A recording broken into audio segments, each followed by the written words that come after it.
আসসালামু আলাইকুম প্রিয় দর্শক, আজ আমরা জানব চট্টগ্রামের একজন মহান অলির জীবন কথা, যিনি ছিলেন আত্মত্যাগ, বিনয় ও আধ্যাত্মিকতার এক উজ্জ্বল দৃষ্টান্ত।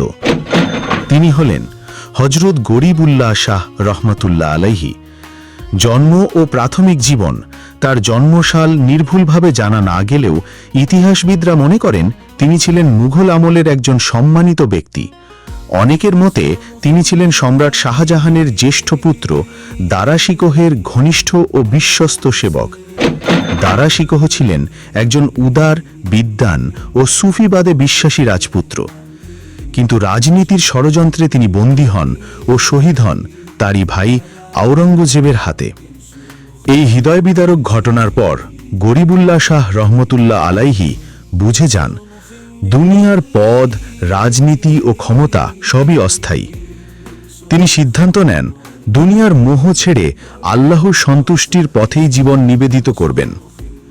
পাটনায় তার আধ্যাত্মিক যাত্রা। দুনিয়ার সকল সম্পর্ক, মর্যাদা ও ভোগবিলাস ত্যাগ করে তিনি চলে যান ভারতের বিহার রাজ্যের ঐতিহাসিক শহর পাটনায়। বর্তমানে এটি ভারতের বিহার রাজ্যের রাজধানী।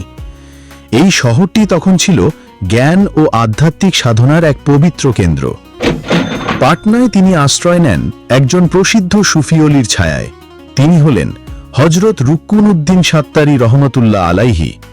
হযরত রুকনুদ্দিন ছিলেন সাত্তারি তরিকার একজন মহান সাধক, যিনি ছিলেন আত্মশুদ্ধি, ধ্যান ও আল্লাহর মহব্বতের নিদর্শন। তার কাছেই গরিবুল্লাহ শাহ রহমতুল্লাহ আলাইহি আত্মিক শিক্ষা গ্রহণ করেন এবং বছরের পর বছর সাধনা, ইবাদত ও মুরাকাবায় লিপ্ত থাকেন। চট্টগ্রামে আগমন ও আধ্যাত্মিক কার্যক্রম। দীর্ঘ সাধনার পর তিনি আল্লাহর ইশারায় চলে আসেন বাংলাদেশের চট্টগ্রাম শহরে। চট্টগ্রামের দামপাড়া এলাকায় তিনি স্থাপন করেন এক আধ্যাত্মিক আসন, যা পরবর্তীতে পরিণত হয় এক বরকতময় দরগাহতে। লোকমুখে শোনা যায়, যেদিন তিনি দামপাড়ায় আগমন করেন সেদিন টানা কয়েকদিনের বৃষ্টি হঠাৎ থেমে যায়, আকাশ পরিষ্কার হয়ে সূর্য উদয় হয়। এলাকার মানুষ বুঝে যায় আল্লাহর একজন প্রিয় অলি এসে পৌঁছেছেন। তার মহান চরিত্র ও জীবনযাপন।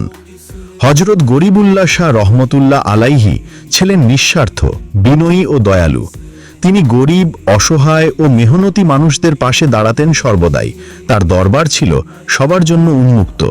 কোনো জাতি, ধর্ম বা বর্ণের ভেদাভেদ ছিল না সেখানে। তার অলৌকিক করামতসমূহ: ১. অন্তরের খবর জানতেন। যেই তার দরবারে যেত, কিছু না বললেও তিনি বুঝে